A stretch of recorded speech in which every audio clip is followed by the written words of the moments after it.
Good morning, class. Welcome back to room 14 in the BFTP with Mr. Kuehn. That rhymed.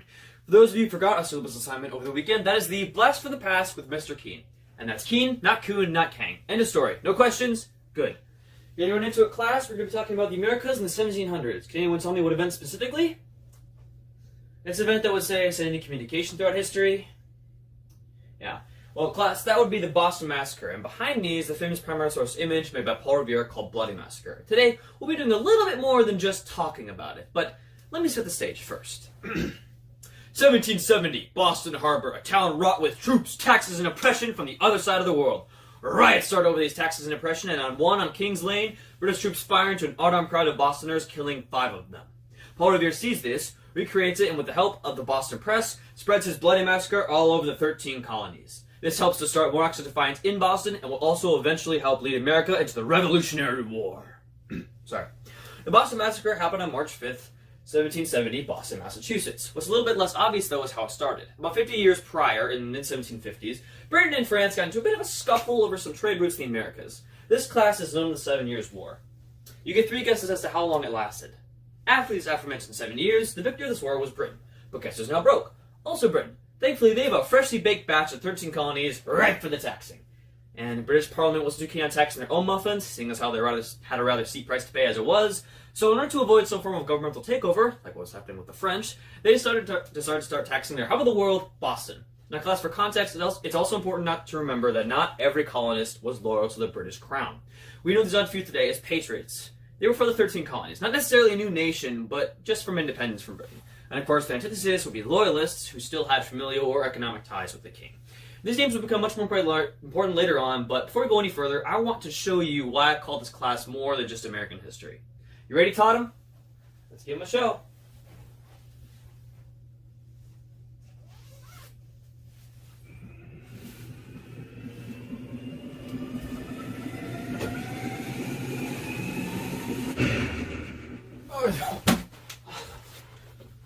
What you see right here, class, is a randomly selected British soldier from 1768. He's going to answer some questions about the events building up to the Boston event.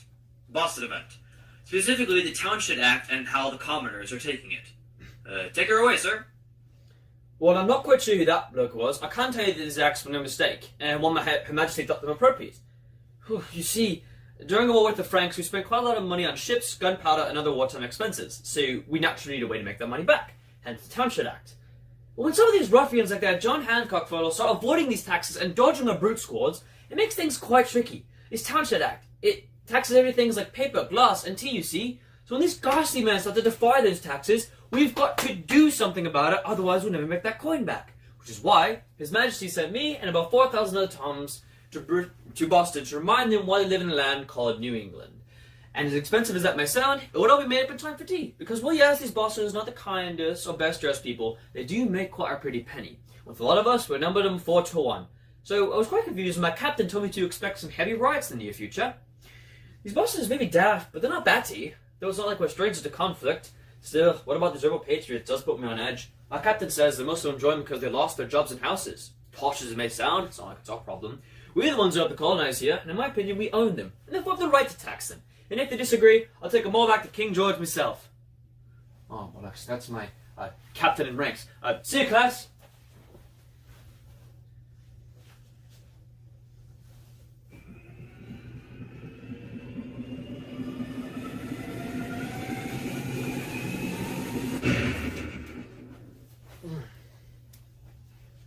Oh. Class, this is a randomly chosen Boston citizen from the year 1770. He's from the Boston Press, and I assume he's got something to tell you. Hello? Have you heard what's happened recently? Oh, King's Lane? Yeah. These people lost their jobs and houses due to these blasted acts. Word on the street is they formed into a mob, and are going after the governor and his house. And there's a redcoat stationed there. They're pointing bayonets at people like you and me. I know, it gets crazier. These guys said they had to keep the peace in the name of the king to start loading volleys into an armed crowd. Look at that! Executions of dirty pirates is one thing, but this is a trained batch of British redcoats firing into an unarmed crowd of Bostoners. I mean, the guy who made this, Paul Revere, calls it the Bloody Massacre. Look what he wrote on it. Unhappy Boston, see thy sons deplore, that hallowed walks besmeared with guiltless gore. Come on! This is the last straw, the final hurdle over the gate. The kind of message that it sends cannot be ignored. We can't be ruled by people halfway across the Atlantic, for God's sakes. They've got no idea what it's like to live here. To work your entire life for a new job overseas just for some guy to come along and tax you of everything you own. When you get mad about it, he shoots you out of spite. It's unfair, unjust, and frankly time for a change. Myself and a bunch of other folks are talking about creating a militia to beat these blasted redcoats back into the sea. No, it's not again. Look, just take this image and poem, courtesy of the Boston Press, and think about it. Try and spread it if you can. Something big's coming. Just you wait.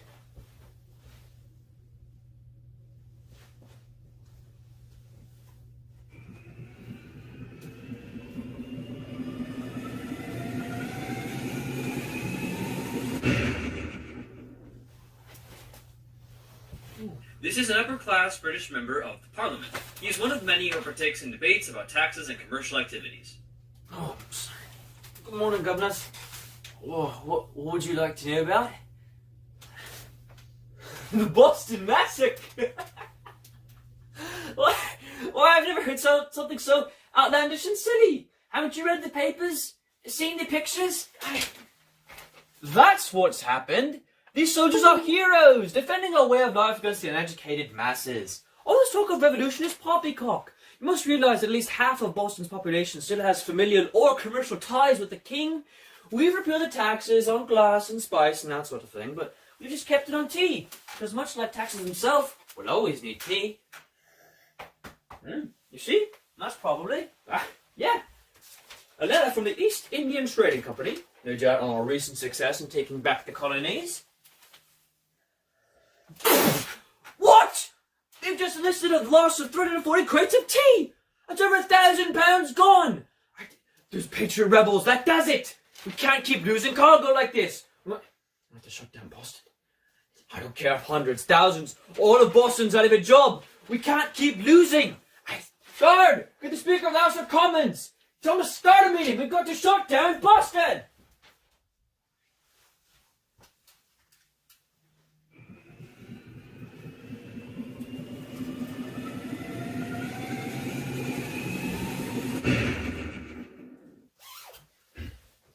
And so, class, shortly after Britain's attempt to shut down Boston, about 55 or so regular Joes from each of the colonies met up in Philadelphia. You may know these men as delegates. And these are the guys who really came with the idea for a brand new nation. After some short of deliberation, they found out that actions like the Boston Massacre cannot be ignored, because the communication that was sent to them was that unless these oppressive and tyrannical leaders were removed from their land, the opportunity for growth and prosperity would never be possible. So to keep a semblance of that prosperity, they found some form of unity. Or in the words of Patrick Henry, the differences between Bostoners, New Englanders, Virginians, and Pennsylvanians is no more. I am not a Virginian. I am an American. And as a result of this aforementioned unity, militias of townsmen began to pop up all over these 13 united colonies. But on April 19th, 1775, British spies got word of training of military men and the use of smuggled arms. So in one last-ditch effort to take control, British Parliament sends about 1,000 troops to the towns of Lexington and Concord to take control of these rebellious leaders and take back their smuggled arms. After these battles of Lexington and Concord, the delegates meet up once again to create and eventually sign the Declaration of Independence, starting a war with the biggest empire in the world. And after winning, they will create a brand new nation. Along with some new ideals, the communication of propaganda through dramatic elements like death and senseless violence is personified perfectly here. Americans have, and hopefully will always be called to action by these sorts of images. Because at our core, we're not the kind to just sit down. We're not the kind to let things slide. We're not the people to let others like us die for nothing. No, we are Americans. We will stand, right, and fight for what we believe in. Because class, that's what they did. They fought for what they believed in. They fought for independence. Because class, the definition of true independence is to be free. And that's the Boston Massacre. I hope you're all paying very close attention and took quite a few notes, because we will be having a pop quiz on what we talked about here today. Class dismissed. For the next hour.